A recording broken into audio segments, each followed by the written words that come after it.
ఆహారం పెద్ద సమస్య ఇప్పుడు మనకి. ఒక ఆయన తినాలంటాడు, ఒక ఆయన తినద్దంటాడు. అన్నం తినమంటాడు, కూడా అన్నం తినద్దు, కొర్రలు తినాలి, అన్నంలో మంచిది కదని ఒక ఆయన అంటాడు. ఈ పెద్ద గోల రచ్చ బయట అంతాను. ఇప్పుడు అందరూ పిచ్చోళ్ళెవరు, మనమే ఏ రోజుల్లో చూస్తున్నాం. ఏది అర్థం కాక అటు ఇటు కాకుండా అదేమో పడిపోయి ఏదో ఒకటి చెప్పాడని అన్నీ ఫాలో అయిపోయిన కొంతమంది, అంతే కదండి. సరే ఈయన చెప్పాడు ఇది ఫాలో అవుదాం, ఆయన చెప్పాడు అది ఫాలో అవుదాం, ఈయన ఇంకో చెప్పాడు ఇది ఫాలో అవుదాం అని అన్నీ ఫాలో అయిపోతున్నాం. అసలు ఏది ఎప్పుడు ఎక్కడ ఎంతవరకు వాడుకోవాలనేది మనకి కంక్లూజన్ కానీ ఒక సరైన ఇది కానీ లేదు. పిచ్చోళ్ళు అయిపోయి ఇప్పుడు దాకా ఒక బాధ. ఇప్పుడు దాకా ఈ అవేర్నెస్ ప్రోగ్రామ్స్ లేనని చెప్పి ఎలా ఉండేది, ఆ డాక్టర్ దగ్గరికి వెళ్ళడం, ఏదో మనం చెప్తే వాడడం, తగ్గపోతే ఇంకో హాస్పిటల్కి వెళ్ళడం, ఏదో ఒక స్టోరీ నడిచేది. మైండ్లో ఏం డిస్టర్బెన్స్ లేదు, మన భారం అంతా డాక్టర్ మీద ఉండేది. ఆడికి కాకపోతే ఇంకోడు అలా ఏదో తిరిగి ఏదో చేసుకునే వాళ్ళం. ఎప్పుడైతే అవేర్నెస్ వచ్చాయో అసలు ఏంటి, ఇంగ్లీష్ వైద్యం చేయించుకోవాలా వద్దా, ఆయుర్వేదంకి వెళ్ళాలా వద్దా, హోమియోపతికి వెళ్ళాలా వద్దా, అన్నం తినాలా వద్దా, నీళ్ళు తాగాలా వద్దా, ఏంటిది డైలమా? ఎక్కడా దేనికి సొల్యూషను కంక్లూజన్ లేదు ఇప్పుడు, అంతే కదండి. అందరూ అదే సమస్యలో ఉన్నాయి ఇప్పుడు. ఏడు వర్మగారు వచ్చి ఒక మాట చెప్తాడు, ఈయన పొద్దున భోజనం అంటాడు, ఆయనేమో కొర్రలు తినమంటాడు, ఇంకొక ఆయన వచ్చి అసలు ఏంటి ఏది ఎవరు చెప్పేది నమ్మాలి అసలు. మనకేంటంటే అన్నీ డైలమాలో పడిపోయి మనము మన నేచర్కి దూరం అయిపోయి మనకంతా మైండ్ అంటే నిద్ర పట్టని పరిస్థితి. ఇంతకుముందు పిలిస్తే నిద్ర వచ్చేది, ఇప్పుడు పిలిచినా నిద్ర రాదు, మాత్ర వేసినా రావట్లేదు, నిద్ర మాత్ర వేసినా నిద్ర రావట్లేదు. అది మన పరిస్థితి. ఏంటంటే అండి, ఎవరు ఎన్ని చెప్పినా మనకు ఒక మంచి పద్యం ఉండేది, వినదగున ఎవరు చెప్పినా వినంతన వేగపడకు, ఏమనండి మంచి పద్యం అది. ఎవరు చెప్పినా విను, కానీ కంగారు పడకు, ఆలోచించు ఇది ఎంతవరకు కరెక్టు. అంటే అందరూ చెప్పేది మంచిదే, చెడ్డదని నేనేమన్నా ఎవరో చెడ్డ చెప్పరండి. ఎవరికి జనాలు చంపేద్దాం అనే ఉద్దేశం ఎవరికి ఉండదు. మనమే కష్టం చెప్తారా, వాళ్ళు మంచిగా ఇక్కడ. ఒక ఆయన తినమంటాడు, తినద్దు అంటాడు, ఒక ఆయన అన్నమే తినద్దు అంటాడు, ఒక ఆయన పాలే తాగద్దు అంటాడు, ఉట్టి కొరలే తినాడు, మిల్లెట్స్ తినాడు అంటారు. 20 రూపాయలు 30 రూపాయలనే 350 అయిపోయాయి. హెల్త్ కాన్స్ పెరిగిపోయింది. ఇంకొక ఏంటంటే మనకి అంతా ప్రపంచం చేతిలోకి వచ్చేసింది, అరిచేతిలోకి. ప్రపంచం అంతా అరిచేతిలోకి వచ్చేసింది. ఎక్కడ చెప్పినా ఏ దేశంలో చెప్పినా మనం పాటించేస్తున్నాం. ఇప్పుడున్న ప్రాబ్లం, పెద్ద ప్రాబ్లం మన ఫుడ్డే. ఫుడ్ ఏది తినాలి, ఏది తినకూడదు, ఏది ఎప్పుడు తినాలి, అంతే కదండి. ఫుడ్కి ఇంత పెద్ద డైలమాలో ఒక చిన్న కాన్సెప్ట్ ఏంటంటే, మన పూర్వీకులు ఇచ్చింది, నువ్వు ఎక్కడైతే నివసిస్తున్నావో, నువ్వు ఎక్కడైతే జీవిస్తున్నావో భారతదేశంలో నివసించే దగ్గర నుంచి 200-300 కిలోమీటర్ల దూరంలో నీకేం పండుతున్నాయో, నీకేమైతే ఈ ప్రకృతి నీకు ఇస్తుందో, ఈ పశువులు పక్షులు, ఈ వృక్షాలు, ఈ భూమి, ఈ నేల నీకు ఏదైతే అందిస్తుందో ఆహారంగా, దాన్ని మాత్రమే నువ్వు స్వీకరించు. నువ్వు నివసించే దగ్గరికి 200 కిలోమీటర్లు, వాళ్ళు చెప్పింది 200, కనీసం ఒక 300 కిలోమీటర్లు మనం పెంచుకున్నాం, ఒక 100 కిలోమీటర్లు. కానీ 200 కిలోమీటర్ల దూరం వరకు ఉన్న అవి మాత్రమే ఆ పంటలు కానీ, ఆ పళ్ళు కానీ, ఆ పాలు కానీ, ఇవన్నీ మనకి ఆరోగ్యాన్ని ఇస్తాయి. ఎందుకంటే భారతదేశం గొప్పతనం ఏంటంటే, ప్రతి 200 కిలోమీటర్ల దూరానికి వాతావరణం మారిపోద్ది, మొక్కలు మారిపోతాయి, పక్షులు మారిపోతాయి, పశువులు మారిపోతాయి, వృక్షాలు మారిపోతాయి, పంటలు మారిపోతాయి, మనుషులు మారిపోతారు, భాష మారిపోద్ది, వేషం మారిపోద్ది, వంటలు మారిపోతాయి. అదేంటండి మన ఒక ఆంధ్ర చూసుకుంటే, ఆంధ్రాలోనే ప్రతి 200-300 కిలోమీటర్ల దూరానికి మారిపోద్ది అంతా. ఒక జిల్లాలో ఉన్న ఇంకో జిల్లాలో ఉండవు. ఇక భారతదేశం అంతా అంతే, భారతదేశం అంతా అలాంటి అట్మాస్ఫియరే. ప్రతి 200 కిలోమీటర్ల దూరానికి వాతావరణం మారిపోద్ది, అక్కడ పంటలు మారిపోతాయి, అక్కడ వృక్షాలు మారిపోతాయి, అక్కడ మొక్కలు మారిపోతాయి. అందుకే ఇక్కడ ఉన్నంత వృక్ష సంపద, ఇక్కడ ఉన్నంత పశు సంపద ఏ దేశంలో లేదు. అందుకేంటి, నేచర్ మనకి ఆ 200 కిలోమీటర్ల దూరంలో ఏవైతే ఉన్నాయో అవే మనకి ఆహారంగా పనిచేస్తాయి, మనకు ఆరోగ్యాన్ని ఇస్తాయి.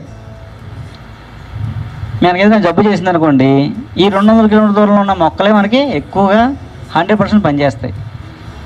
ఏంటి, ఇక్కడున్న పంటలే, ఇక్కడున్న పండే కూరగాయలే మనకు ఆరోగ్యాన్ని ఇస్తాయి. అందుకే ఆ ప్రాంతంలో వంటలన్నీ డిఫరెంట్గా ఉంటాయి, అంతే కదా. అక్కడ ఏం దొరుకుతాయి వాటితో వంటలు వండి పెట్టేవారు. అవునా? అది మనకు ఆరోగ్యాన్ని ఇచ్చేవి. అందుకని మన వాళ్ళు ఇప్పుడు ఫుడ్ మీద అంత కాన్సెప్ట్ ఎవరైనా ఉందా? అన్నీ ఉండాలని ఏమైనా పెట్టుకున్నారా? ఏం లేదు కదండి. ఫుడ్ కోసం ప్రత్యేకంగా మైండ్ పెట్టి దానికి ఒక టైం కేటాయించి అన్నీ ఎత్తుక్కుని ఏం చేయలే. ఏముంటేది, ఏం దొరికితేది ఆ టైంకి వంటింట్లో ఏముంటేది, ఇంటి పెరట్లో ఏముంటేవి వండేసి తినేసేవారు. అమృత ఆహారం అదే. అలా తిన్నాళ్ళు మనకి ఏ జబ్బులు లేవు. అంతేనండి. మనం ఎప్పుడైతే టెక్నాలజీ పెరిగిపోయిందో మనకు అక్కలేని కూడా తినేస్తున్నాం. మనం తినే ఫుడ్లో 70% కనీసం 70% ఆహారం ఇది మన చుట్టూ ఉన్నదా కాదా, మన పంటలా కాదా, మన పూర్వీకులు మనం వండుకున్నారా లేదా, తిన్నారా లేదా అని మనం చూసుకోవాలండి. మన చుట్టూ పండుతున్నాయా లేదా. మీ ప్రాంతం ఉంది, మీ ప్రాంతంలో ఏం పండుతాయో చూసుకోండి. కొర్రలు పండుతాయా, జొన్నలు పండుతాయా, రాగులు పండుతాయా, రైస్ పండుతాయా, ఏం పండుతాయా చూసుకుంటే మన ఆంధ్ర తెలంగాణలో మన పూర్వీకులు ఏం తిన్నారు? అందరూ మిల్లెట్స్ తిని బతికేరేటి ఏంటి? అందరూ అన్నం తినకుండా ఉట్టి కొర్రలు జొన్నలు సామలు తిని బతికారా? లేదు కదా. అన్నం కూడా తిన్నారు, అన్నీ తిన్నారు. ఏ సీజన్లో ఏం వస్తున్నాయో అవి తిన్నారు. రైస్ మంచిది కాదని పక్కన పడేశారా? రైస్ మంచి రైస్, అందరూ రైసే ఎక్కువ తిన్నారు. 70% రైస్ తిన్నారండి, ఒక 30% మిల్లెట్స్ తిన్నారండి. మిల్లెట్స్ కూడా వాళ్ళకి ఏం పండుతున్నాయి? అవే. ఆ 200 కిలోమీటర్లలో ఏం పడితే జొన్నలు పడితే జొన్నలు తిన్నారు, కొర్రలు పడితే కొర్రలు తిన్నారు, రాగులు పండితే రాగులు తిన్నారు. ఏం పండితే అన్నిటినీ ఎంజాయ్ చేశారు సంవత్సరం అంతా.